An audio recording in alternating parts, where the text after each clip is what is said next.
Matthew chapter 14. At that time, Herod the Tetrarch heard the report about Jesus and said to his servants, "This is John the Baptist. He is risen from the dead, and therefore these powers are at work in him." For Herod had laid hold of John and bound him and put him in prison for the sake of Herodias, his brother Philip's wife, because John had said to him, "It is not lawful for you to have her." And although he wanted to put him to death, he feared the multitude because they counted him as a prophet. But when Herod's birthday was celebrated, the daughter of Herodias danced before them and pleased Herod. Therefore he promised with an oath to give her whatever she might ask. So she, having been prompted by her mother, said, "Give me John the Baptist's head here on a platter." And the king was sorry. Nevertheless, because of the oaths and because of those who sat with him, he commanded it to be given to her. So he sent and had John beheaded in prison, and his head was brought on a platter and given to the girl, and she brought it to her mother. Then his disciples came and took away the body and buried it, and went and told Jesus. When Jesus heard it, he departed from there by boat to a deserted place by himself. But when the multitudes heard it, they followed him on foot from the cities. And when Jesus went out, he saw a great multitude, and he was moved with compassion for them, and healed their sick. When it was evening, his disciples came to him, saying, "This is a deserted place, and the hour is already late. Send the multitudes away, that they may go into the villages and buy themselves food." But Jesus said to them, "They do not need to go away.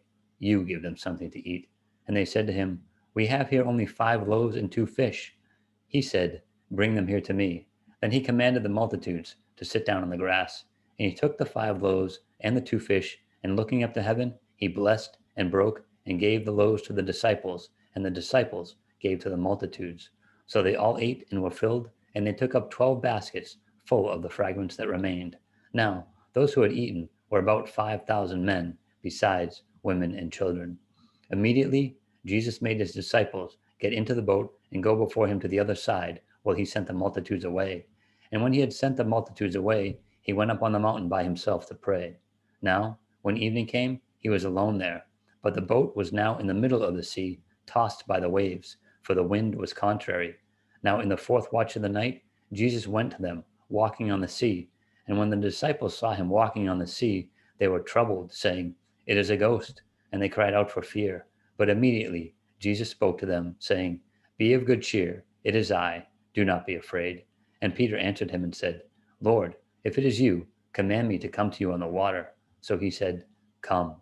And when Peter had come down out of the boat, he walked on the water to go to Jesus.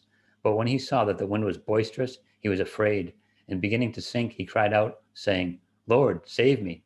And immediately Jesus stretched out his hand and caught him, and said to him, "O you of little faith, why did you doubt?"